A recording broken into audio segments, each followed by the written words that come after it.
Hello and welcome to Comedy in a Nutshell, the podcast with me, Mark Decono, the comedy nerd. You know, every one of us has a perspective on what comedy is and what it means to us. But what about the people who write and perform it? Why do they do it? What does it mean to them? And how would they define it? In this podcast, I hope to find out. You can find out more about my journey in comedy fandom on my website, thecomedynerd.com.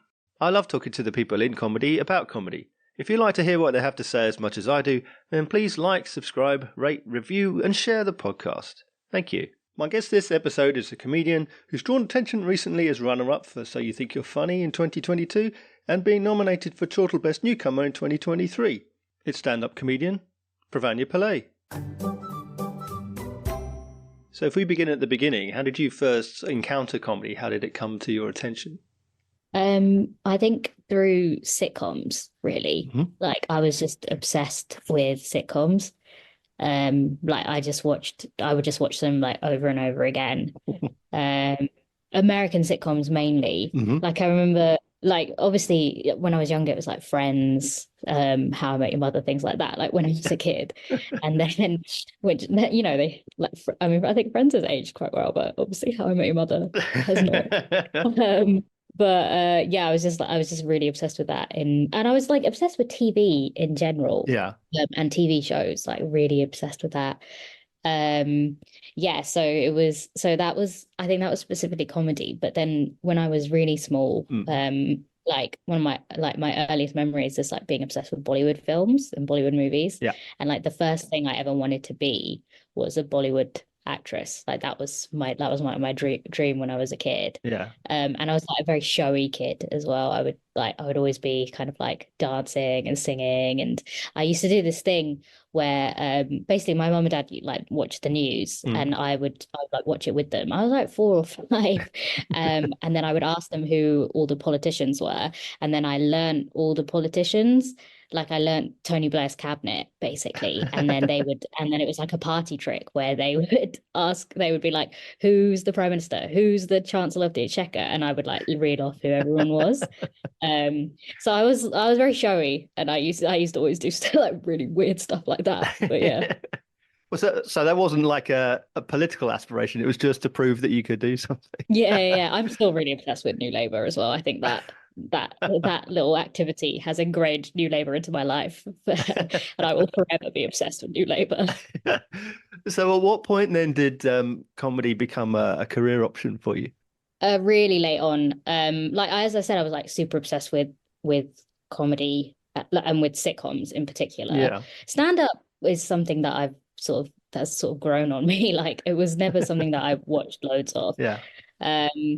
But yeah, and then I was actually studying to do medicine at the time. Mm-hmm. And I got really, really into The Daily Show. I used to watch it every time, like, because it was obviously there's a lot of studying, but every time I took a break, I would watch like old Daily Show episodes, old Daily Show clips. Yeah. So I knew loads about the Iraq War, but it was like 2012, so no one wanted to talk to me about it.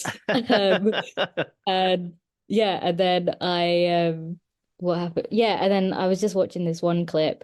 It's like it was really stupid, like Stephen Colbert, and it's like a prank show, but instead of pranking people, he baptizes them.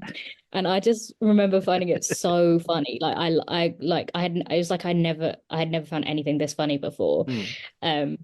And I kind of was like, oh my God, this is what I want to do. So that's when I sort of realized that like I wanted to do comedy. Yeah. Yeah, and then but I was sort of, and then it was just like switching over, which is not a smooth transition, I would say. Like it is a bumpy transition from medicine to comedy. Yeah. So where was Bollywood and politics during this? I don't know. I've always loved the films. Like I always watch the films. I tend to watch the old films. Yeah. I like not a lot of the new films that I like, but I love the old films. And then with politics, like I've just always been really obsessed with it. Yeah. And yeah, I was really obsessed with Ed Miliband in 2015. Really, really obsessed. Me and my friend Becky Pickett's, she's a nurse. We wrote a Ed Miliband rap and performed it. So would it be unjudicious to ask for an extract? I can't remember it. I would love to give you an extract. I remember that there was one line about the mansion tax. Becky has like a much better memory for it. I wish I wrote it down somewhere and I don't know where it is. And I think that that is maybe the greatest loss of all time. That is a huge cultural loss for the world. Is that I lost that notebook with the rapping. It was like, sorry that your party's given you the axe. Really could have used that mansion tax. Like we really focused in on the mansion tax. We were like, we should have a mansion tax. We want a mansion tax. Like that was the thing that we were really angry about. But that's the only line I remember, and it's such a shame. And also I got a new laptop as well, so I made like a GarageBand beat for it as well. But I mean, the beat was like it was just like one drum, I think. But yeah, it's honestly it's a real shame. There are pictures from it, but yeah, no video, which is again a shame. Crying shame. Yeah. So, what was your first appearance then as a stand-up comedian? That was quite. I joined the improv society at uni, and I used to do a lot of improv, and then I tried stand up in 2015. Yeah. It was actually like the day after the election. The whole set was about the election. It was like all about Ed Milliband. It was all about how I had a crush on Ed Milliband and how sad I was. And I think it was like my first ever set, and I think it was like it was very political, like it was like very satirical, and that was largely because of the Daily Show. It was because like I was like, oh, I love the Daily Show, so I'll do satire. And then I did, yes, I did this set that was like super political, and it was yeah, it was well received, but I think it was like well received because everyone agreed with my opinions rather than it being funny. Like everyone was like, yeah, we are really sad about the election too. Like, I don't think it was good. I also don't know where it is. I would love to find it actually, just to see what like get my finger on the pulse of 2015, like what's going on. Like, and then I didn't do it for ages, and then I did it again, and again it was like really satirical. Yeah. And yeah, and then I remember I was going to do a set again. Yeah. Like obviously the same set again, like a week later, and then Syrian airstrikes had been announced, and I was up until like 6 a.m. trying to figure out how I'm going to put the Syrian airstrikes in my set because I was like, oh, I can't do a set without mentioning it. Like it's in the news, like I have to mention it. And then I stopped doing stand up for ages after that because I was like, oh, this is horrible. I don't enjoy this. But like, who does? Like, it's not fun to do up to date satire. But yeah, then I didn't do it for a really long time. And I did a lot of improv. I did like loads of improv shows, and I did like a bit of sketch as well. And then and I would do like theatre stuff. I did a few theatery things. And I was like running I like ran this like arts program to get like young people of color into performing arts and theater. So I did a lot of stuff like that. Yeah, I was like really theater focused for a while. And more on the access side rather than the performing side. Right. I still did performing, but it was definitely more on the access side. And then after the pandemic, I was and I would do like the occasional gig, like every 3 months I'd do like a gig and I'd do something like really quirky. Like like some like quirky character comedy that I don't do at all anymore. Yeah, and then after the pandemic, I was sort of like, okay, I'm gonna take this seriously. And I sort of was like, okay, I'm gonna gig loads, I'm gonna do loads. And that was when like I really was like, okay, I want to do stand up, I want to be a stand up. Yeah. Up until that point, drifting a bit. Yeah. So from flirting around the fringes, doing a little bit of sketch and a little bit of improv and a little bit of this and a little bit of that, at what point did you determine that to be an observational stand-up was the right path? It was, I kind of had like a few deep chats with my friend about it and about like what I don't know. It was, I mean, I still feel like I'm still figuring out. I think I am like a really new act. And I think I am still really figuring out what my voice is and what I want to do on stage as well. I think like from last year to this year, my set has completely changed. And that's not even last year. Sorry, I meant academic year. So I still work in academic year. I meant August. From August, that's not last year. Like, what is last year? But it's not like, but yeah, from August to now, my set has, because I did the Fringe this last year, last academic year. Yeah. And Yeah, and it was really, really tough. It was like just a really difficult crowd. Every single night it was like a bad gig for a month. Like every night was bad for a month. Wow. Um, and it kind of and I think that was good because it made me question myself in a way where having like a whole bunch of good gigs would not have done. Mm. Like it made me be like, okay, are you enjoying this material? Like, is it your voice? Like, is this what you want to do? And if it was what I wanted to do, then I would have I would have done it. But I think when I was asking myself those questions, I was like, no, this isn't really, it's too different to who I like. My on stage persona is like too different to who I am off stage. And Yeah. this is not really, I'm not having a fun doing this. It's like, yeah, it's well, I was having like, I wasn't not having fun, but like, um, no, I wasn't having. I would say I would have fun when the gig was good, but when the gig was really bad, like there was like nothing. And I think like even when the gig is really bad and like you've had a terrible time, there has to be something that you kind of enjoyed about it, like one thing that you enjoyed about it. Otherwise, like maybe that material, this is just for me. I don't know. I'm not saying for everyone, but like maybe that material isn't quite right for you. And I found that like if the gig was bad, there was like just no joy in it for me. It just felt like, yeah. So I dropped everything. I like got rid of all my material and I started again in September, new academic year. Yeah. So my set is like totally different to what it was then. Yeah. Yeah. So and I think like who knows? Like maybe that will happen again. It was so much work. Like so so much to go through to cut like everything I did done for the last 2 years. But that's life. Yeah. Yeah. But like you say, being relatively new in that sense, and obviously trying to find your voice. Again, you've done political comedy, you've done this observational material, and your new show, Item Girl, you refer back to your interest in Bollywood. So, in finding your voice, is there still avenues that you want to explore that you haven't? Maybe you wanted to go musical. No, that I actually did that for a while. Well, it wasn't a musical, but it's just like I have an all right singing voice. Like how I would describe it is basically like people are always like, "Oh wow, I didn't realize you had a good voice." In that, like if I said I had a good voice, people would be like, "What is she saying? Like this is an average voice." But because I like play it down and I pretend like I don't have a like I can't sing, that when people hear it, they're like, "Wow, I never expected that." So that's what.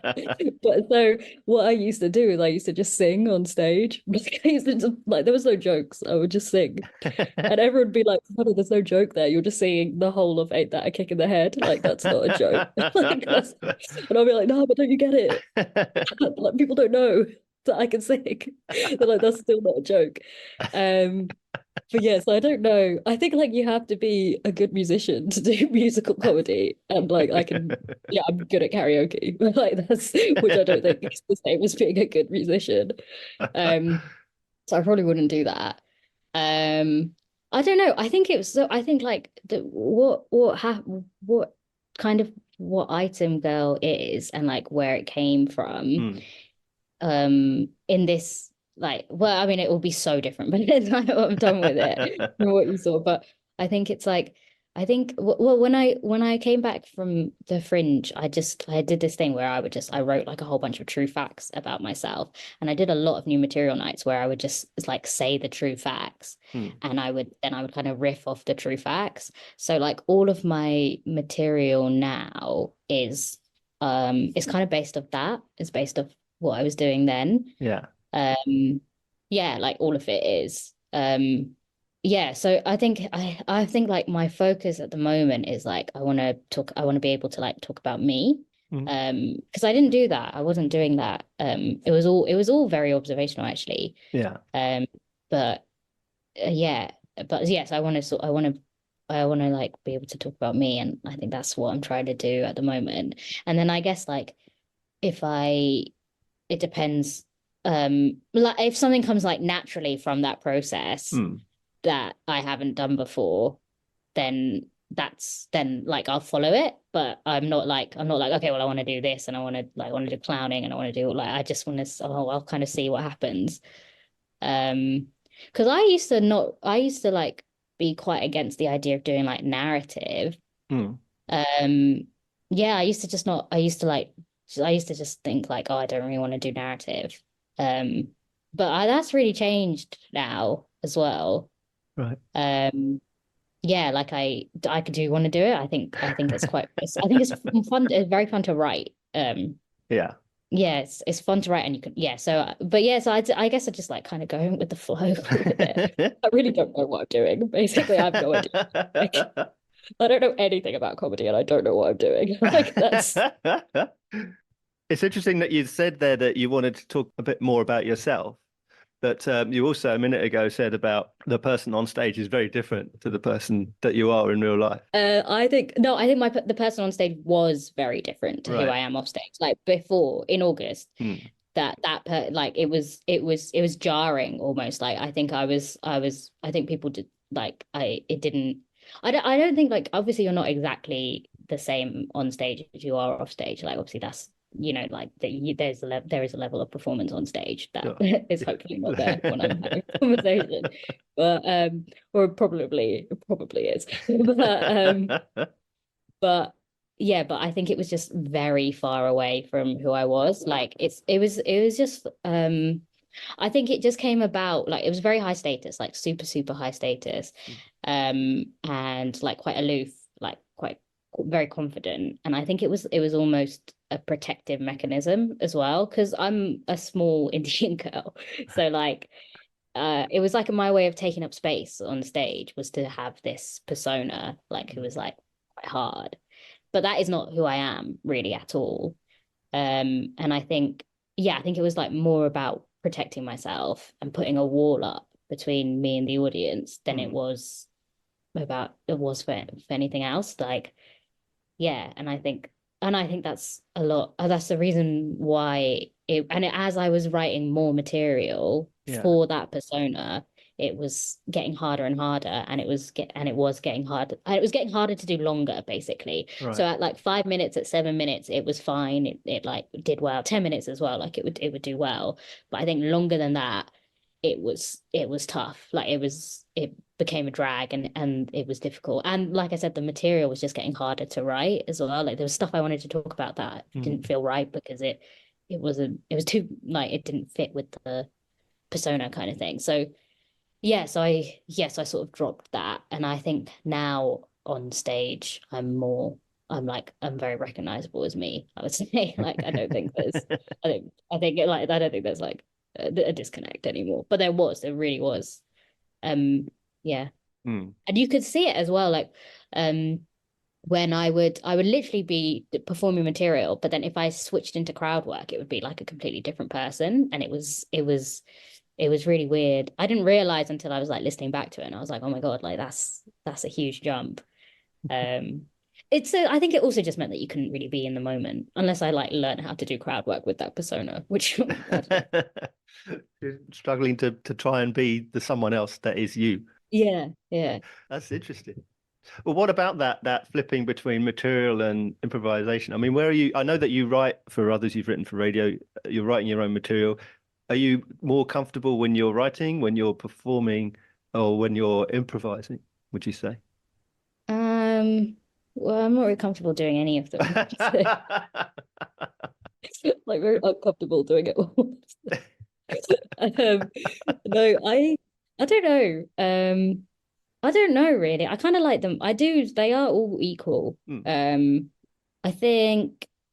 I think like what is yeah. I mean, writing I always feel like it feels like more of a puzzle that you can just sit there and you can kind of just like put your head down and you can just get it and you can just keep like you just keep doing it and then eventually you'll hit the right thing. Right. That's like when you're writing for like radio or writing for someone else or something, like eventually you'll get there like that. Yeah. So I like that. Yeah. I love that. Like I was like a nerd in school, and I was like a like very academic, so I know how to just like sit there and keep going until I get it. So I quite like, so that's what I like about writing. I like that you can kind of brute force it, like you kind of just sit there and force it. That's great. Then yeah, so I always feel like that is more manageable. Hmm. And then improvisation, like that's just reacting basically. Yeah. So that's fine as well. I do think that writing stand up is actually probably the hardest thing. and I think that was, and like the way I'm writing it now is really hard because that feels like it feels like you can't brute force it. Because so much of it has to be worked out on stage as well. Like you might think something's really funny. Like I wrote the joke that I thought was like so good. I was like, oh, this is great. It was like a reference to Footloose. And then I did it to Silence, and I was like, oh no, it was terrible. Like, why are you referencing Footloose? Like it's an old film. Like, but you so much of it has to be worked out on stage, and then also like it's always better when it's always better when it's like a little bit natural as well. So before it was like I would write it out like word exactly how I would say it. Like it was, I thought specifically about the words, and I wouldn't do something on stage until I had like gone through it and written it out like loads and loads of times until it was like absolutely polished. Then I would take it to the stage, and then obviously like you'd have to change it loads. But it was a long process before. It's probably why it's taking me so long to write stuff. But yeah, and as a result, like it always felt like very rehearsed, very performed. But I think everyone writes like that when they first start anyway. I think that is how you do it, and then but yeah, I don't know. I'm still trying to figure out like what writing method works best for me. Like I think it's probably a mix of doing it like that and then also working it out on stage. But it's just trying to work out like I think I am still figuring that's the problem with stand-up. Like I'm still figuring out how should I write stand-up, like what's the best method for me, like how should I write it. Whereas like with the other stuff, like I just like improv, when you're improvising or like doing crowd work, like you are just reacting to what the person's saying, so there's not really much to think about there. And then when you're writing, like I know how to write, like I know how to like I know you just have to sit there and do it. But with stand-up, it just feels like you have to figure out how you're supposed to do it and like what's the best way for you. And it's so different and so personal to you. Like you can't, so in what works for one person is like probably might not work for you, or it might, you don't know. And it might be totally different to what you're used to, and so you will never think of trying it, and then you try it and you're like, oh, actually and then one day it might work and then the next day it won't. So it just feels like, oh, it just feels like it's always like, oh, you just really have to, it's like a fish that's out of water. Yeah, okay, that was a good one. That was a good metaphor. Now everyone will know what I'm talking about because I use that fish metaphor. Just back to your Footloose gag. Do you keep jokes in even if they haven't necessarily landed with an audience, just for your own amusement? Yeah, sometimes. If I really like it, like if it has made me laugh loads, then I will keep it in because it has made me laugh loads, even though it's like I had like my opening joke for ages has been like, oh, I'm Pravanya. My name, that's an Indian name. It means fit to be queen. And my surname is Pillay, and that means nah. And I like that when I first said that joke, I couldn't get through it. Like, I was laughing so much.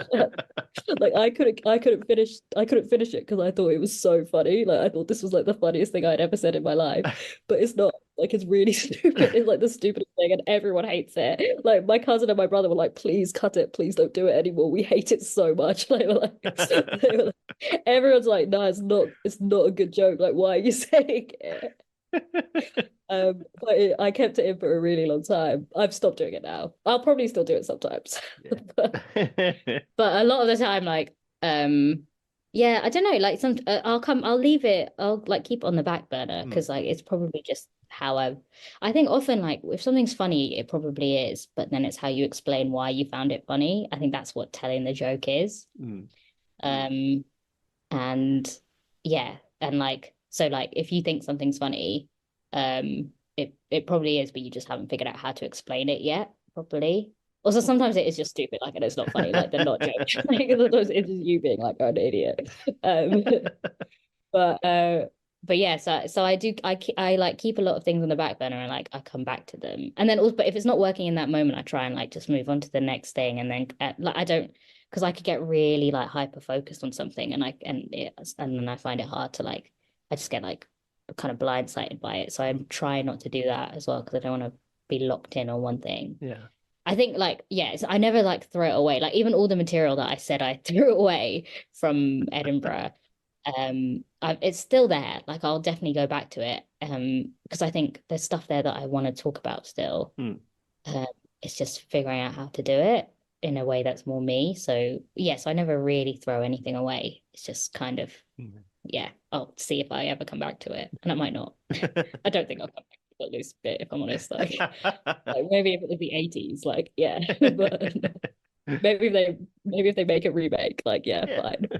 God forbid. Well, let's talk about Edinburgh a little bit. You've been there a couple of times, so what's your Edinburgh experience as a whole been like? Oh yeah, no, it's like I hate it there. It's like an awful place. Like it's a terrible place. Last year, what I did was I joined a gym for the month, and I went swimming every single day.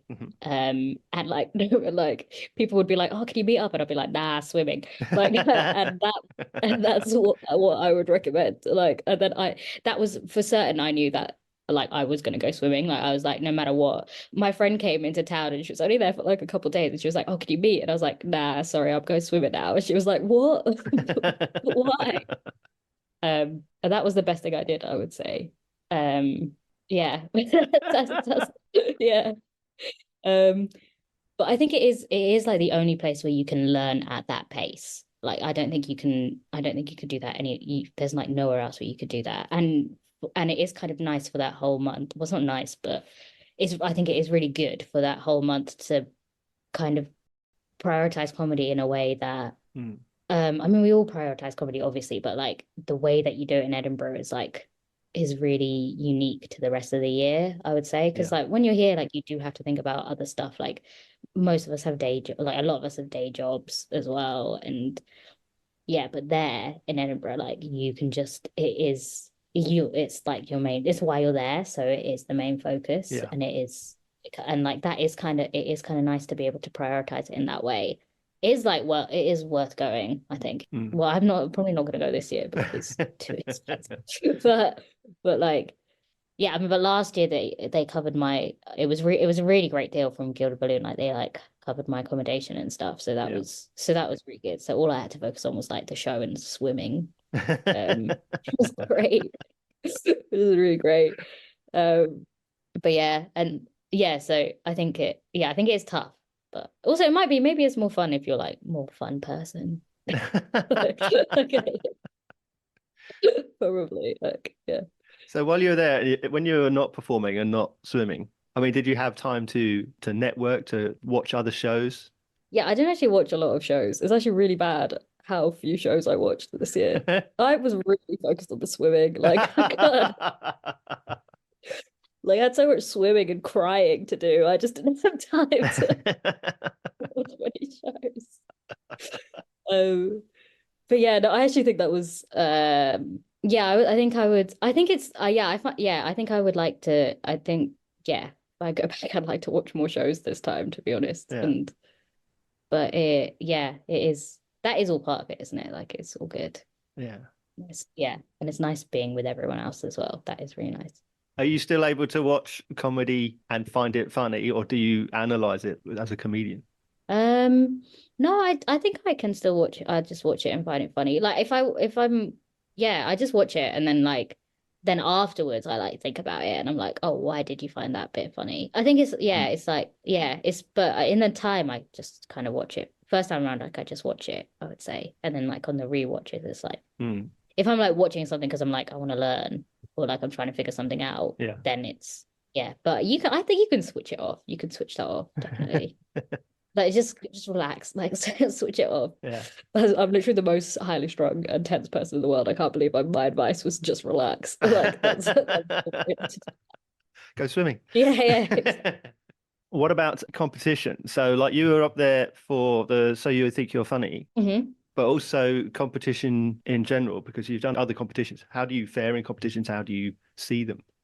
The only competition that I've done well in was So You Think You're Funny. Actually, I don't think I've been in. I don't think I've put myself over the BBC competition a few times. Yeah.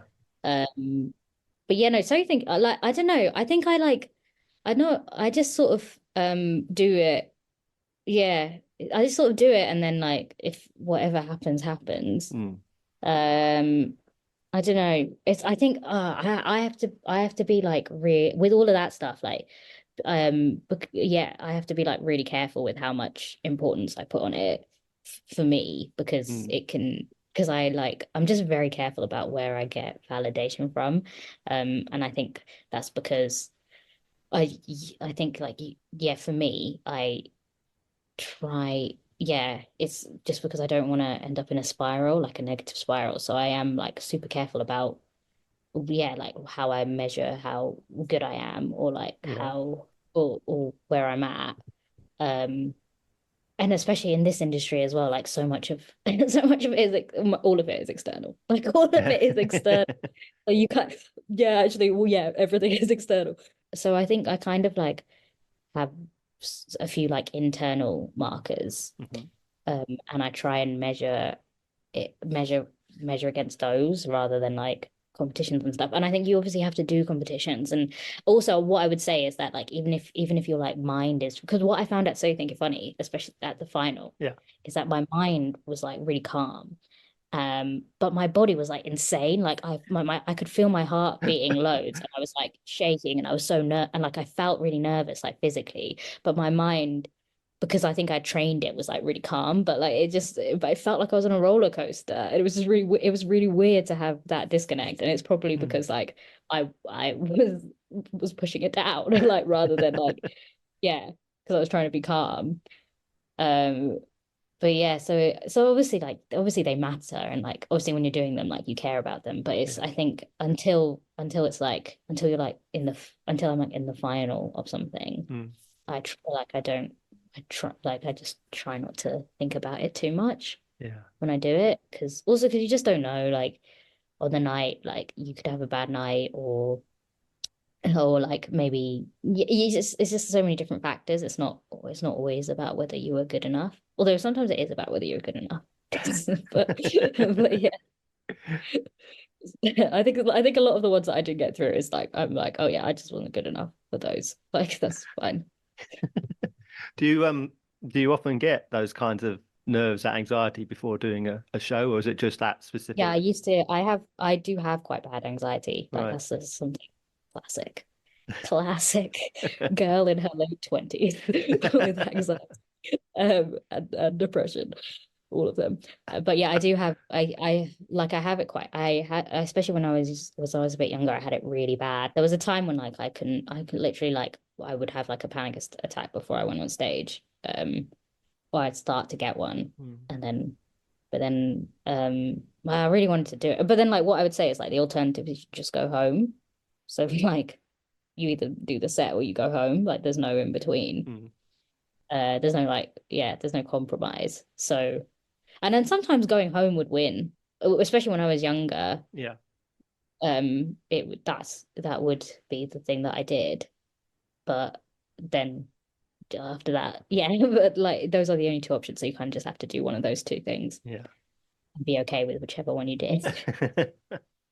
But yeah, no, there's like yeah, I get yeah, I'm very anxious, so I do get anxious about stuff. Yeah. And I think there'll still be loads of gigs that I get really anxious about. But I know also that I do better when I'm more relaxed. Then I get anxious that I'm not more relaxed. So it's a real spiral. What about that validation then that you spoke of? Where do you get that validation? How do you respond to feedback and criticism? Um, I think like I think I actually that this is actually something that I have said in job interviews, but I respond very well to feedback and criticism. Like I think I respond really, really well to it. Mm. Um, I just don't really care. Like I'm just like not very attached to stuff. I try not to get too attached to things. Yeah. So and if someone's like that doesn't work, then I'm like okay fine and like fine well I'll try again I'll throw it out that kind of thing Yeah. because I found that that's the best. That's just gonna make you a better act basically. Like that's what you just have to do. I think it's just like I want to be like the best that I can be. And I think what comes with that is responding well to criticism, Yeah. and not taking anything too personally. And not thinking that you're already like there with anything. Like if it can be better, like tell me how it could be better. Yeah. Um, But yeah, no, I think like in like internal validation markers are usually like, okay, is usually like, what did you learn? Yeah. Like, did you learn something from this? And what was it? Um, and that, and then kind of going with that, and that being like, okay, well, it was a bad gig, but you got this from it. It's finding stuff like that in it. And even with the good gigs as well, it's like, okay, that was a good gig. You had a lot of fun, but like, what did you learn? Yeah. And so it's asking yourself that even when it's good and even when you're just enjoying it, like it's being like, okay, yeah, but what did you learn? Yeah. And I think doing that every time helps sort of makes me focus on me rather than outward, which I just think like for me, you just need to do because in this like when you're doing comedy, just because otherwise it's just so easy to like not have any self-worth. Like it's really easy to lose all of it. And like, well, like if you're not careful, like one bad gig and that's it, you hate yourself. So like you just have to, I think you just have to you have to put measures in place and be careful, Yeah. basically. So what then are the most important lessons then that you've learned so far? Oh, they're always like really small things. They're Yeah. never like big learnings. Or they all like the like they're like lots of small things that build up to big learnings. I think the biggest one was was Edinburgh. Mm-hmm. That was probably the biggest thing, and like realizing that I wanted to do something different Mm-hmm. um to what I was doing, and realizing that I had to be more myself on stage. I think that was the biggest thing that I've learned so far. Yeah. And that was really recently. It was like not that long ago. Um, yeah, and then yeah, and then I think like I think it's like then like a lot of it is just small stuff like that didn't work. Like that's what I learned. I learned that that particular line doesn't work, or this line works a bit better here, like this, or like it's so it's small stuff like that as well a lot of the time. When it's the big stuff is it's drastic. It's like you change all your material, then that's that. Like it's but so it's mainly it's always like just little things. Mm. So you said you're not doing Edinburgh this year, but you are working on a new show, Item Girl. Hmm. Why don't you tell me about that? Yeah, so Item Girl, it's like a phenomenon in Bollywood. And it's like really exclusive to the genre. Like the Item Girl like doesn't exist in any other cinema like across the world. But essentially, basically, in Bollywood, you have songs. Everyone knows that. You have dance numbers, and like often the best dance number, like the best song, like it's like a fast, fun song. It won't be performed by the lead actors. It'll be performed by just like a random woman will just come and do the song and then leave. And like she won't be relevant to the plot. The song probably won't even be relevant to the plot. Like in a few of them, plot is going on in the background and the song is happening. Like, um, so she won't be relevant to the plot. You'll never see her again in the movie. She won't really be mentioned or referenced at all either.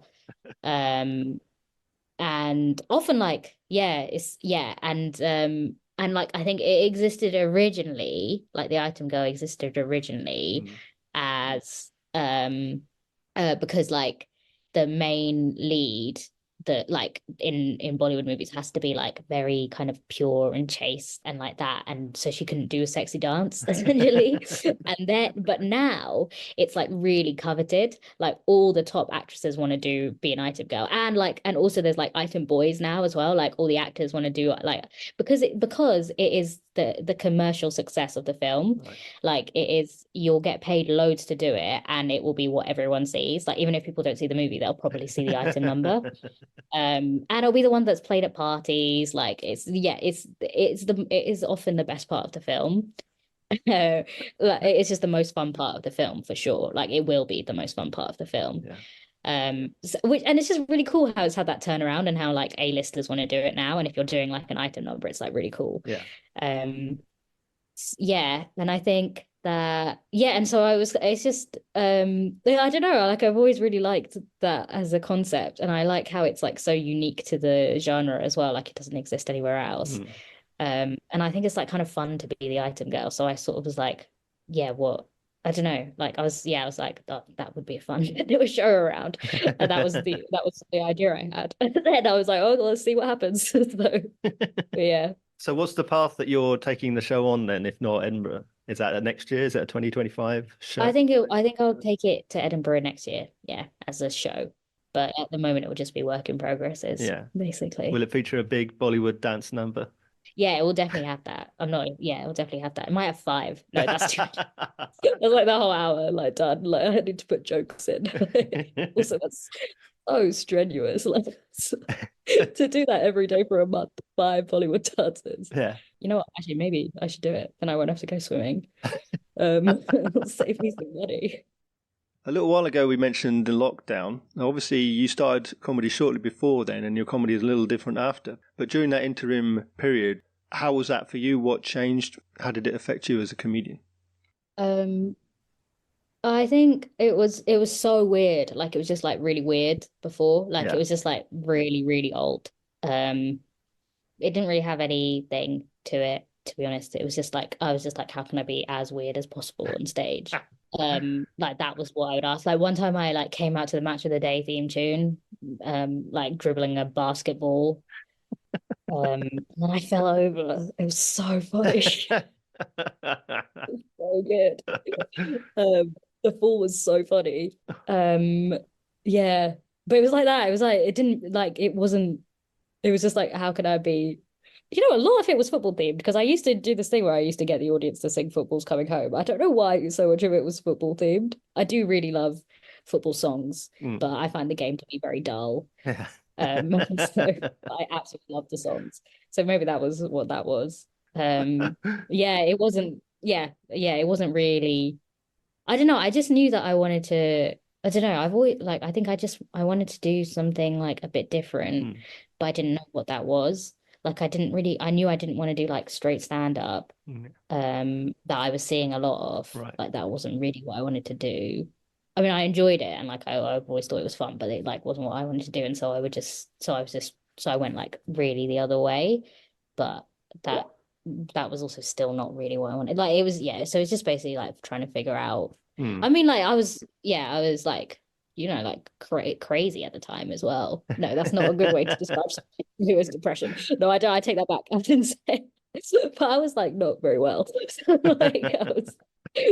I think you could like see that in what I was doing. But like it is, yeah, it is just. I think it is just about like trying everything and seeing what sticks and what works. Yeah. And kind of going with what you think at the time. Yeah. And then describing it crazy later on. Are there people that you've seen or that you've, part of your peer group who inspire you, but also make you think about those kinds of changes about who you are, who you want to be? Oh yeah. My friend Sam Williams is like, Yeah. like he's like a huge reason that like all the big changes I make, like it's often after a conversation with him, like he'll help me frame it really nicely, Right. and think about it. Like when I was doing the really weird stuff, he was like, "Is this actually what you want to do?" And I was like, yeah. Well, he was like, "Yeah, you've got a lovely singing voice, but like, do you need to sing all the time? Like, is there a joke?" No one was asking me that, and I think it was a very important question to ask. Yeah, there's I think loads of people in my peer group like I'm always like really impressed with. Yeah. And they're like it's always fun and they always have great ideas and stuff. Yeah, it's a nice group, Yeah. I'd say. So it's good. But yeah. So what then so far have been your best and worst experiences in comedy? Worst was Edinburgh. It was just a barrage. It was like every single night. But then that was also like very good. But the shows they were hard. They were really tough and in the moment they were like just very difficult. So even though like I got a lot from it and I knew I would at the time as well. That's the thing. Like while I was doing it, I was like, right now it's really difficult, but you're gonna get a lot from it, and I did. Yeah. But the shows themselves, they were tough shows. But I think everyone would probably say that anyway, especially about like their first time in Edinburgh. Yeah. I think most people have like a tough first time in Edinburgh, especially doing like a mixed bill and stuff. And then my best time, I don't know. Yeah, I'm not sure really. I like the gigs that like surprise me, Hmm. like the gigs where I expect them to be really bad, but then they are actually quite fun. Like and or yeah, like I did a gig in Cornwall and I thought that was going to be really tough. Also, I keep doing this thing where like when I gig outside London where I'll Google just before I go on stage, I'll Google like demographics in Cornwall and it will always be like 98% white. And then I'll be like, oh no. I just have to stop doing that. Like it's just a bad thing to do just before you go on stage. But that Cornwall gig, I was like, oh, this is gonna be really tough. This is gonna be really difficult.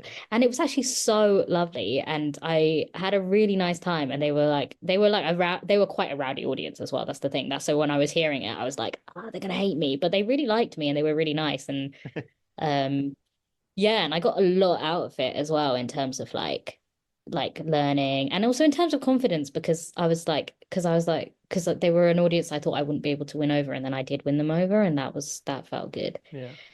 So I think those are always like the nicest gigs, like the ones, and then obviously like the gigs where you like it's like your home turf, like, oh yeah, all these people are the same as me. This is a room full of me. Like those are like those are, you could just go on like I did comedy queers in London, Mhm. and that was just so great. Like I just went on stage and was like, this belt is. I was wearing a really big belt. It was too big. The belt was too big, and I just went on stage and said, this belt is too big, and like that was it. They loved me, and it was. And it's like in those rooms, it's great because that's when you can like just really be yourself and like that's when you feel that's I think when I'm most relaxed. Um, yeah, so obviously those ones are really fun as well. But yeah, but I do think it's the ones that like where you like surprise where like you're pleasantly surprised. Yeah. Even that one in Leicester, I don't know if you came to it with that drunk lady at the back who had to be removed. I don't know if you were at that one. Oh It yes, was yeah, like the mixed bill. yeah, Yeah, yeah, yeah, yeah, that's right. yeah. Yeah, I was there. Yeah, like I wasn't expecting that to go well at all. I was expecting that to go really Yeah. badly. And then it went okay. And also that drunk lady apparently she really enjoyed my set. Like they were when I came on stage, Shelf were like, oh yeah, she really loved the shard bit. And I was like, oh great. It's a shame she had to leave. No, she was very disruptive. She was But disruptive, but she was supportive. yeah, she was really supportive as She well. wasn't against what was going on. No, no, not at She was all. trying to be encouraging and helpful, just in a very loud, Which is like, obnoxious yeah, way. which is actually quite nice. Yeah. Yeah, no, that's it. Yeah. So how can we find out about you and where we can come and see you? I guess just follow me on Instagram. It's probably the best one. Pravanya Pillay 69, the year I was born. And and yeah, so that's probably the best way. That's where I post most things. But yeah. And my final question then, how would you sum up comedy in a nutshell? I should have prepared this one. Everyone says that. No one ever does. This stuff really, now I'm like, this is so stupid. I guess it's like an adventure, isn't it? It's Mhm. like a fun adventure. Yeah, I think it makes you do things that you wouldn't do usually. Like I would never have driven 7 hours to Cornwall for any other reason, like for no other reason, but I did it. So I think it is a bit of an adventure. Like it does forces you like well out of your comfort zone in a really good way. Yeah. Pravanya, thank you so much. No worries. Thanks for having me. This was really fun.